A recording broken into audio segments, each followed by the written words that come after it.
안녕하세요. 김주범의 경매고입니다. 이번 시간은 주택임차인이 2023년 4월 1일부터 두 가지 권리가 추가됩니다. 그 두 가지 권리에 대해서 확인해 보겠습니다. 작년 9월 28일 기획재정부에서는 전세 사기에 따른 임차인의 피해가 워낙 심각하다 보니 그에 따른 후속 조치로서 국세 분야 두 가지 법률을 일부 개정하겠다는 내용의 보도를 하게 됩니다. 그 개정의 이유와 내용을 살펴보면은 주택 임차인이 계약을 체결하는 단계, 여기서 국세징수법 제109조를 개정하겠답니다. 현재의 이 법률의 내용은 이렇습니다. 임차 희망인, 즉 임차인이 될 사람은 계약 체결 전 임대인의 동의를 받은 경우 부동산 소재지 관할 세무서 그리고 지자체단체에 미납 조세 열람을 신청할 수 있습니다. 임대인이 동의하지 않으면 열람이 안 되는 것이죠. 그리고 국세 같은 경우에는 부동산 관할 소재지에서만 열람이 가능해서 그 제도 활용도가 낮습니다. 그렇지만 이 법률은 23년 4월 1일 이전까지는 여전히 유효한 내용입니다. 따라서 임차인의 알 권리를 보호하겠답니다. 임차인의 보증금을 보다 안전하게 지킬 수 있는 제도를 추구하는 것이죠. 그 개선되는 방안으로 미납국세 열람 적용 방식을 기존과 달리 임차인이 전국 어느 세무서든 상관없습니다. 세무서에 미납국세 열람 신청을 할 때 임대인의 동의 없이도 가능한 것으로, 그리고 임차인이 세무서에 국세를 열람하면 임대인에게 열람 통보를 하는 방식으로 바뀐다는 겁니다. 다만 임차인은 임대차 계약을 체결하고 입주 개시일 이전까지만, 즉 이사하기 전까지만 가능하다는 소리겠죠. 이 방식이 4월 1일부터는 현실화되는 것입니다. 실제 법 개정이 됐는지 그 내용을 보겠습니다. 그리고 작년 12월 23일 본의회 의결하고 나면 보도해라는 취지의 내용을, 그리고 2023년 2월 23일 2022년 세제 개편안이 본회의 통과했다는 보도를 하게 됩니다. 여기서 국세징수법 변경이 있었죠. 국세징수법이 이렇게 개정되어서 수정되는 내용이 본회의를 통과했답니다. 따라서 현행 국세징수법 제109조의 내용을, 그 사망의 내용을 개정해서 임대인 동의 없이 열람 가능한 예외 신설 등에 대한 내용을 추가합니다. 열람 기간, 예외 신설, 열람 기관, 통지 의무 신설을 하게 되는 것이죠.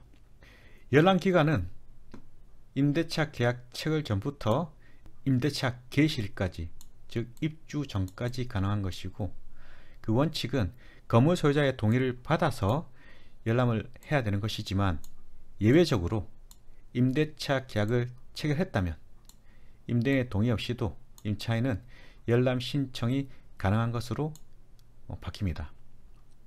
다만 임차 보증 규모가 일정 금액 이하라면 제외된답니다. 즉 최선순위 임차인은 해당되지 않을 것으로 보입니다. 물론 시행령이 나오면 말씀 또 드리겠습니다.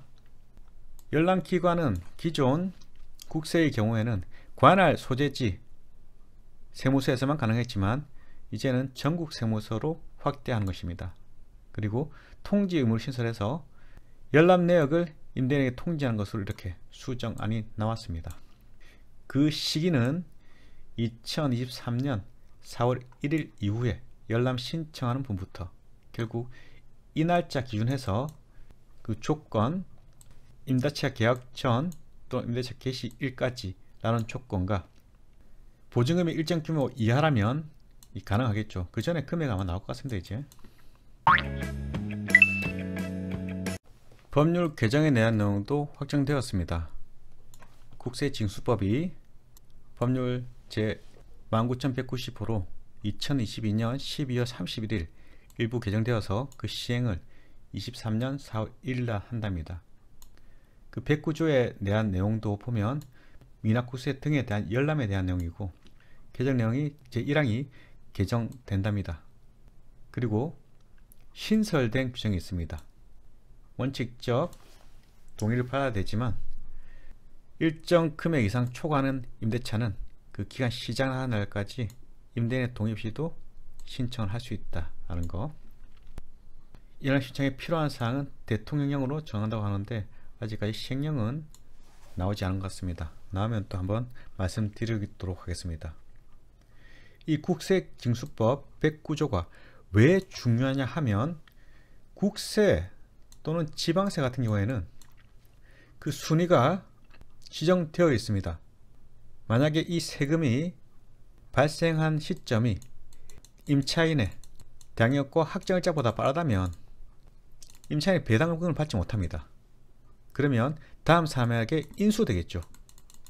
또한 이 임차인은 선순위 임차인이 아닐 경우에는 본인 보증금을 제대로 회수하지 못하고 쫓겨나갈 수 있는 것입니다.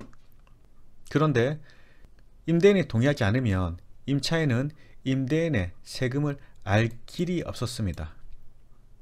결국 경매 또는 공매가 들어와서 이 집에 문제가 발생하게 되면은 법원을 통해서 임차인이, 또는 공매 기관을 통해서 임차인이 이해관계인으로서 세금을 열람하게 할 수가 있는데, 그때는 이미 늦었죠. 따라서 임차인이 계약 체결할 때 미리 내가 보증금을 일정 금액을 임대인에게 주게 되는데 내 순위가 어떻게 되는지, 내 보증금을 온전히 지킬 수 있을지 선순위 여부를 확인할 수 있는 알 권리를 제공한다는 겁니다. 진작에 이 권리가 있었어야 되는데 이제 생긴 것이죠. 따라서 임대차 계약을 체결하는 임차인은 앞으로 2023년 4월 1일부터는 임대인이 동의하지 않더라도 해당 목적물에 따른 당해세가 있는 것인지 또는 국세가 있는 것인지 반드시 세무서에 확인해서 내 지위가, 대항력은 유지할 수 있을지 모르겠지만 그 권리에 대한 순위, 즉 보증금을 지키고 있는 순위를 미리 확인해야 된다는 소리입니다. 그리고 두 번째 임차인이 가지는 권리 중 하나는 국세기본법 제35조의 변경입니다. 그 내용은 다음 시간에 이어서 보도록 하겠습니다.